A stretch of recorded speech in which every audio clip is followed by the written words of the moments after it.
De retour sur Europe 1 avec le docteur Jimmy Mohamed et notre invité, le docteur Yves-Victor Kamami, ORL à Paris. Donc on parle aujourd'hui des ronflements. On a parlé juste avant des orthèses, ces espèces de petits protège-dents qu'on peut mettre dans la bouche pour dormir la nuit et ça empêche de ronfler certains ronfleurs. Mais il y en a qui ont besoin de techniques un peu plus poussées, notamment le laser ou la radiofréquence sont très efficaces. Qu'est-ce que c'est exactement ? Il faut savoir que 80% des ronfleurs ont un ronflement d'origine vélaire, c'est-à-dire du voile du palais et de l'aluette.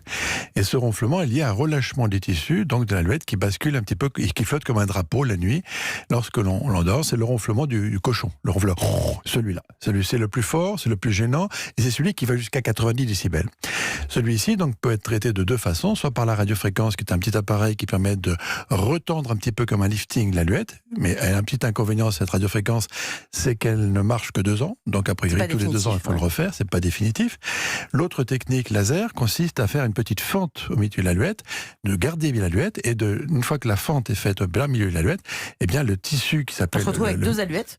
C'est pas 2 aluettes parce qu'en fait elle s'écarte, mais elle revient vers le milieu quand en fait l'aluette continue à travailler comme avant, en fait, à permettre une déglutition tout à fait normale. Le patient ne change ni la voix ni la déglutition, mais par contre cette petite opération d'1 quart d'heure sur l'anesthésie locale comme chez le dentiste permet d'enlever définitivement le ronflement de l'aluette. Ça c'est génial, on va tous envoyer nos maris ou nos femmes chez se faire couper l'aluette. Se faire couper l'aluette, ça a l'air très efficace effectivement, c'est définitif. Alors on avait dit qu'on allait quand même parler de ces ronfleurs qui ne sont pas des ronfleurs simples, qui sont ceux qui font des pauses respiratoires la nuit, voilà, ceux qui souffrent d'apnée du sommeil. D'abord, comment je sais si je suis ronfleur et que je fais quand même des apnées? Parce que bon, si on a un conjoint, il peut l'entendre, mais c'est quoi? Comment on se fait diagnostiquer d'une apnée? Le principal moyen de le savoir, c'est la somnolence. On a parlé tout à l'heure de la somnolence.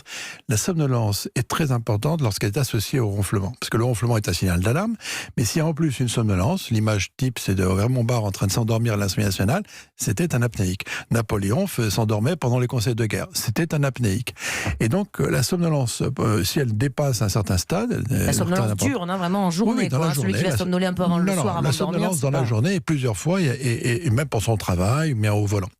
Cette somnolence est très importante parce que c'est ce qui va permettre de faire consulter immédiatement le médecin ORL et de faire un enregistrement du sommeil. Cet enregistrement du sommeil, qui est en fait une technique ambulatoire où le patient dort à la maison, ramène l'appareil le lendemain et on a toutes les courbes d'oxygène dans le sang, les courbes fréquence cardiaque, les courbes d'enregistrement des apnées et des hypopnées, c'est-à-dire l'arrêt respiratoire pendant plus de 10 secondes. Et on voit le nombre d'apnées, le nombre de fois la personne s'arrête de respirer. Une apnée, c'est comme un plongeur qui est en plongée sous-marine, mais qui s'arrête et qui bloque la respiration. Souvent, la femme s'inquiète d'ailleurs sur ces apnées. Jimmy ? Et c'est souvent un peu banalisé l'apnée du sommeil et on oublie qu'il y a des complications, notamment cardiovasculaires. Il y a un risque de faire d'un infarctus ou un AVC, ou sur le long terme, la maladie d'Alzheimer. Donc on a besoin aussi de sensibiliser les patients pour leur dire que ronfler, c'est embêtant. L'apnée du sommeil, ça peut être dangereux. Tout à fait, ça peut être non seulement très dangereux pour l'infarctus, il y a des risques de mort subite pendant le sommeil, des risques aussi de problèmes, si vous voulez, d'AVC, d'accidents vasculaires cérébraux. Et en fait, aujourd'hui, on sait que la plupart des hypertensions, un tiers des hypertensions au moins, sont liées directement à l'apnée du sommeil, sont provoquées par l'apnée du sommeil. Donc on sait que ces problèmes-là peuvent être aujourd'hui améliorés. J'ai eu même un patient qui était apnéique et grâce au traitement de l'apnée, il avait pu arrêter son traitement de l'hypertension. Et du coup, qui est-ce qu'on va voir? L'ORL ou le pneumologue? Parfois, les patients sont un peu... On peut voir les deux, mais disons, l'ORL a l'avantage de voir directement, si vous voulez, les zones anatomiques qui provoquent le ronflement. Donc, il va voir le nez, le voile du palais et la langue, et a plus l'habitude de faire un examen, disons, ORL.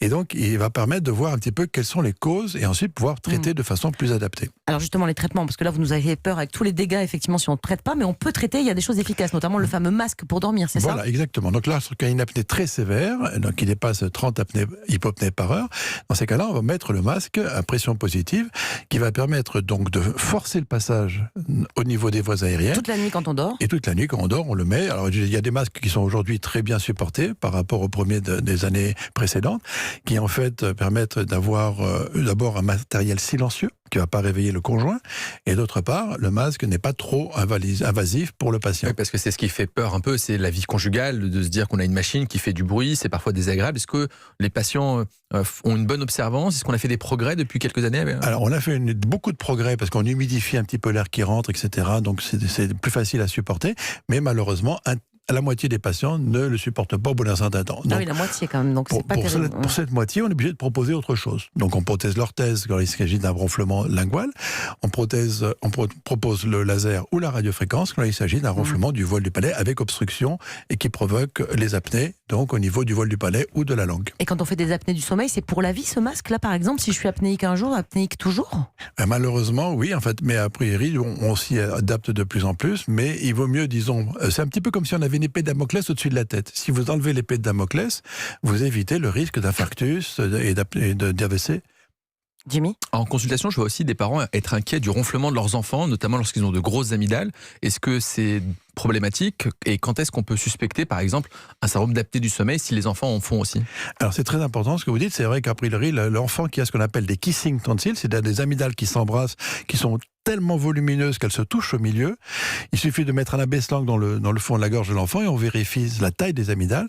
Si elles sont si grosses que ça, elles peuvent étouffer l'enfant. Et elles l'étouffent pendant son sommeil et l'enfant se lève fatigué, épuisé, il devient insupportable dans la journée parce qu'il a très très mal dormi et c'est l'enfant des fois qu'on met sous Ritaline et il faut éviter. On les prend pour des enfants hyperactifs alors qu'en fait c'est juste des enfants qui dorment mal et qui font des apnées, c'est ça? Et qui s'étouffent et qui ont besoin réellement de faire un enregistrement du sommeil, de voir l'ORL parce que la première personne qui va pouvoir faire le diagnostic ça va être l'ORL et il va pouvoir éventuellement partager le traitement avec l'orthodontiste. Et vous envoyez des enfants comme ça? Vous envoyez récemment? Oui, j'en ai encore vu hier encore et un patient qui comme ça, un jeune homme qui avait été vu le psychiatre au départ et qui en fait avait été mis sous Ritaline alors que ça faisait 1 an qu'on aurait pu le soigner et s'il avait été voir l'ORL.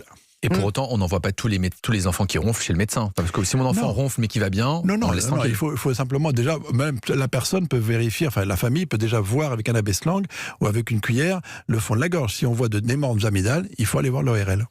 Merci beaucoup, Dr Kamami. J'en profite donc pour citer votre livre sur ce thème-là, le ronflement et les apnées du sommeil aux éditions du Dauphin. Grâce à vous, merci, on en sait plus sur les ronflements, sur comment les traiter. On retiendra le laser ou la radiofréquence, mais le traitement par radiofréquence, attention, les effets ne durent que 2 ans, il faut y revenir. Enfin, évidemment, le masque pour soigner et aider à respirer ceux qui font en plus des apnées du sommeil, indispensable si on ne veut pas avoir des conséquences sur le cœur ou le cerveau des années plus tard.